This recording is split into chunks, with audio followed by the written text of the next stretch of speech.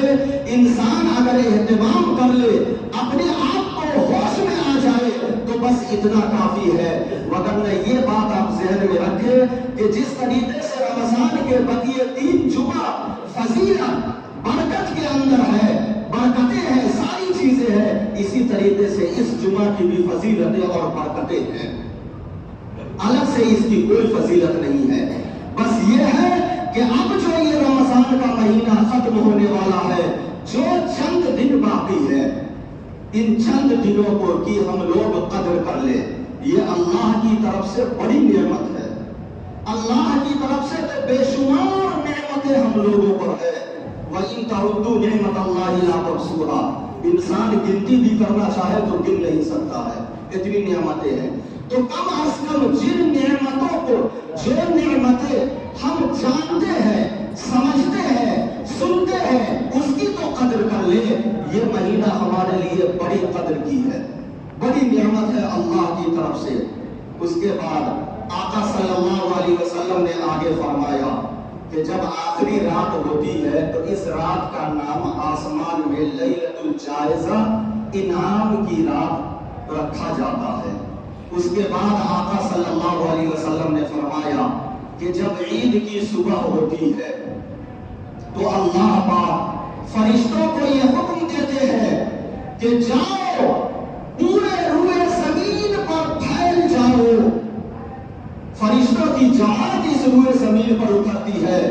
اور حدیث کی کتابوں میں لکھا ہوا ہے، آقا صلی اللہ علیہ وسلم نے فرمایا کہ کوئی شہر، کوئی گاؤں، کوئی بستی، کوئی راستہ، کوئی گلی ایسی نہیں ہے جس گلی کے دونوں کناروں پر فرشتے لائن لگا کر کے کھڑے ہو جاتے ہیں اور امت محمدیہ صلی اللہ علیہ وسلم کا استقبال کرتے ہیں۔ اور وہ فرشتے یہ آواز لگاتے ہیں کہ اے امت محمدیہ صلی اللہ علیہ وسلم، تم جاؤ اور اپنے گھروں سے نکلو، اللہ تبارک و تعالیٰ کی بارگاہ میں جاؤ، یعنی عید کی نماز جہاں ادا کرنا ہے، تم اللہ کے بارگاہ میں جاؤ اور وہاں جا کر رو گنگناؤ۔ آج کے دن تم جو مانگو گے پروردگار عالم عطا کرے گا، جو تم چاہو گے اللہ پاک وہ تمہیں دے گا، تمہارے دل کی تمناؤں کو اللہ پورا کرے گا۔ ہاتھ اٹھا کر کے، رو کر کے، گنگنا کر کے پروردگار عالم سے مانگو، پروردگار عالم تمہاری تمناؤں کو پورا کرے گا۔ حدیث کے اندر یہ لکھا ہوا ہے، یہ فرشتے آواز لگاتے ہیں اور راستے کے دونوں کنارے پر کھڑے رہتے ہیں، مرحبا، خوش آمدید، ویلکم فرشتے کہتے رہتے ہیں۔ اس امت کے محمدیہ، امت مسلمہ کو آوازیں لگاتے ہیں۔ حدیث کے اندر لکھا ہوا ہے کہ یہ آواز انسان اور جنات، صرف یہ دو مخلوق نہیں سنتی ہے، باقی ان دونوں مخلوقوں کے علاوہ بقیہ دنیا کے اندر جتنے مخلوقات اللہ تبارک و تعالیٰ نے پیدا فرمائے ہیں، ان آواز کو وہ تمام مخلوق ان آوازوں کو سنتی ہے۔ جب آدمی عیدگاہ پہنچ جاتا ہے تو عیدگاہ پہنچنے کے بعد نمازیں ادا کرتا ہے، دعائیں کرتا ہے، نماز کے بعد خطبہ ہوا، خطبے کے بعد دعائیں ہوا کرتی ہے، اور دعا کے اندر جب واپس گھر کو لوٹتا ہے تو اللہ پاک فرشتوں سے پوچھتا ہے کہ بتاؤ اس مزدور کی مزدوری کیا ہونا چاہیے جس نے اپنا کام پورا کر دیا ہو۔ فرشتے کہتے ہیں کہ الہ العالمین، اس کی مزدوری پوری کی پوری دے دی جائے۔ اللہ پاک کا کتنا احسان ہے۔ اللہ پاک فرماتے ہیں کہ فرشتوں تم گواہ رہو، ہم نے اپنے محبوب صلی اللہ علیہ وسلم کی امت کو ہم نے معاف کر دیا، اور ہم نے ان سب لوگوں کی مغفرت کر دی جنہوں نے ہم سے مغفرت چاہی، ہم نے ان تمام لوگوں کو معاف کر دیا، اور اس کے لیے ہم نے جنت کا راستہ کھول دیا۔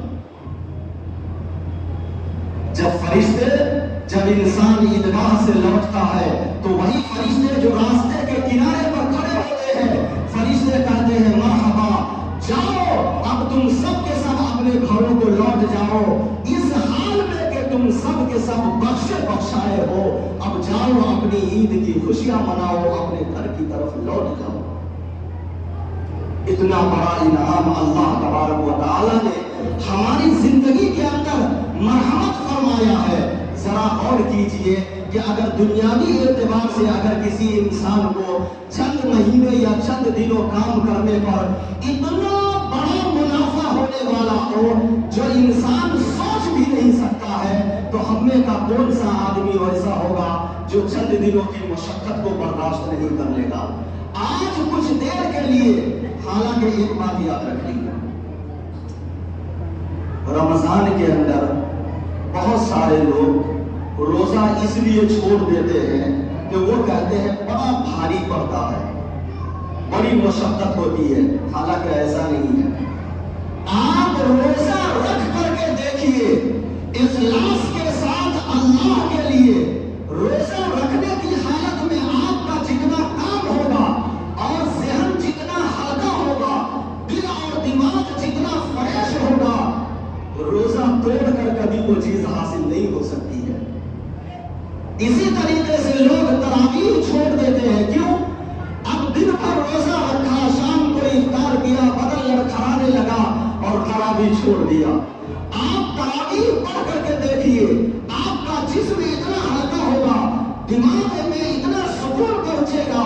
آپ کی زندگی کے اندر وہ سکون حاصل ہوگا جو کبھی اس سے پہلے آپ نے سکون نہیں پایا ہوگا۔ ذرا غور کیجئے، کہیں ایسا بھی ہوا ہے، ایک بات میں آپ کو بتلا رہا ہوں، انسان کو ہر ایک کو ایک دوسرے سے محبت ہوتی ہے، کسی نہ کسی سے قلبی محبت ہوتی ہے۔ جب انسان اس کے پاس پہنچتا ہے تو دل دماغ جسے پورا سکون حاصل ہوتا ہے، مل جاتا ہے۔ اللہ پاک اپنے جس بندے سے محبت کرے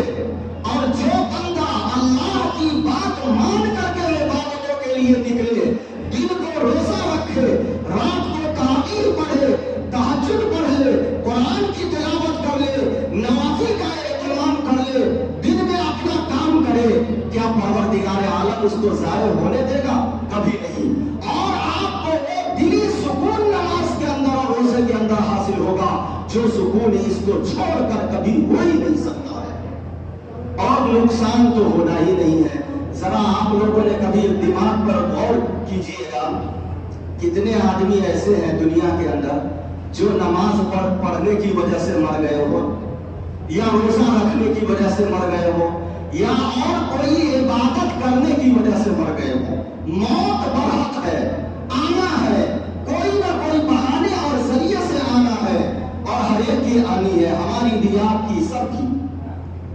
مگر سبب نماز بنی ہو یا روزہ بنا ہو یا اور کوئی دینی عبادت سبب بنا ہو، ایسا ہو ہی نہیں سکتا ہے۔ اگر نماز سبب بن جائے گا ساری مسجد خالی ہو جائے گی، اور ایسا ہو ہی نہیں سکتا ہے۔ اللہ کے لیے عبادت کرے، اور اگر وہ عبادت موت کا سبب ہو جائے، ایسا ہو ہی نہیں سکتا ہے، ہو ہی نہیں سکتا ہے۔ ہاں، وہ خوش نصیب انسان ہوگا، بڑا ہی خوش نصیب انسان ہوگا، اللہ کے نزدیک مقبول ہوگا، جس کی روح نکل جائے سجدے کی حالت میں، جس کی روح نکل جائے قیام کی حالت میں، جس کی روح نکل جائے رکوع کی حالت میں، جس کی روح نکل جائے باوضو ہو، مسجد کے اندر ہو، فرشتوں کی جماعت کے بیچ میں ہو، دعا کے لیے ہاتھ اٹھایا ہو اور روتا گنگناتا ہوا، اگر اس کی روح نکل جائے تو اس سے بڑا خوش نصیب اور اس سے بڑا مقبول اللہ کے نزدیک کوئی ہو ہی نہیں سکتا ہے۔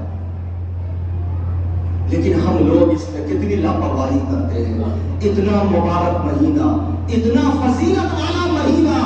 اگر یہ 4-5 دن کی قدر بھی ہم نے نہیں کی، یہ وہ مہینہ نکل جائے گا، پھر پورے 1 سال کے بعد 11 مہینے کے بعد رمضان آئے گا، نہ جانے ہم اس وقت تک زندہ رہیں گے یا نہیں، اس کی کوئی گارنٹی نہیں ہے۔ اس لیے جو وقت مل رہا ہے اس کی قدر کرنے کی کوشش کرے. اور ابھی بھی تو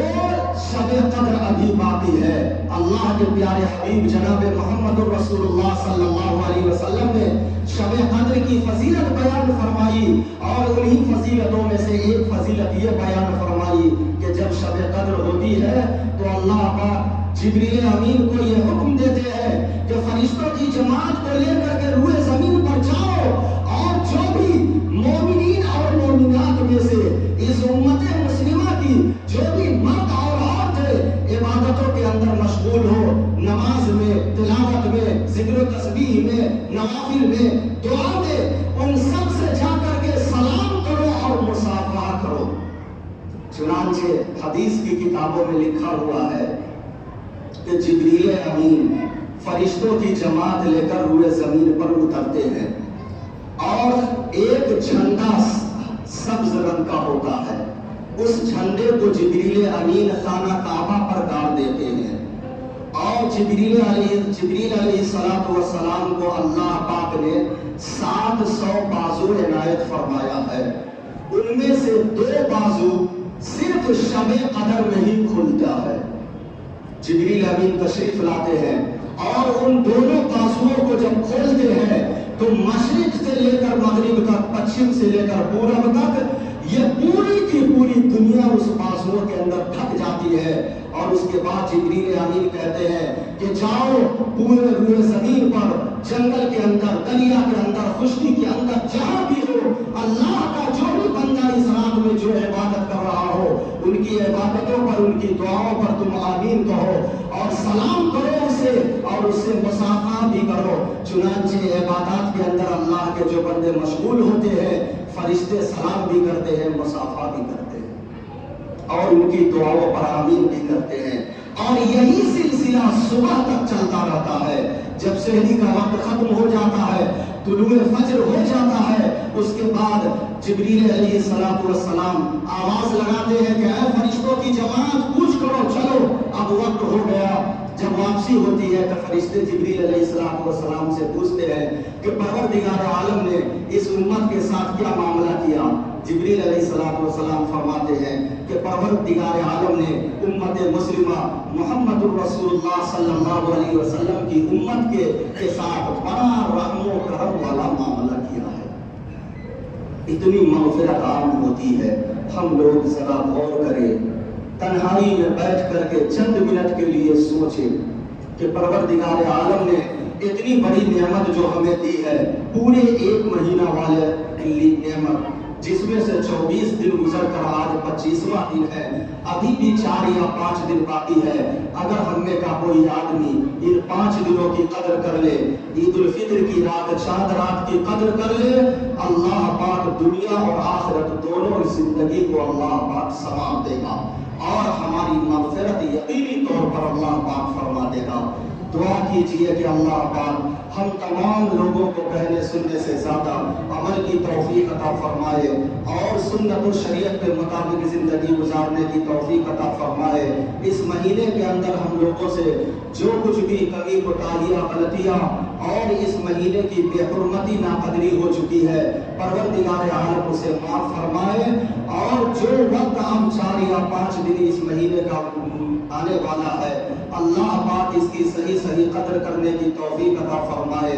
اور ہر شخص اپنے طور پر یہ عہد کر لے کہ رمضان المبارک کو جس طریقے سے ہم نے نمازوں کے اندر، عبادات کے اندر، تلاوت اور ذکر و تسبیح کے اندر گزارا ہے اور ساتھ میں اپنے کام کاج بھی کرتے رہے ہیں، عید الفطر کے بعد بھی ہم اپنی زندگی کو اسی طریقے سے بنائے رکھیں گے. نہ ہم اپنے آپ کو نماز وغیرہ سے دور کریں گے اور نہ مسجد سے ہم لوگ دور ہو سکیں گے. اگر یہ ارادہ ہم نے پختہ کر لیا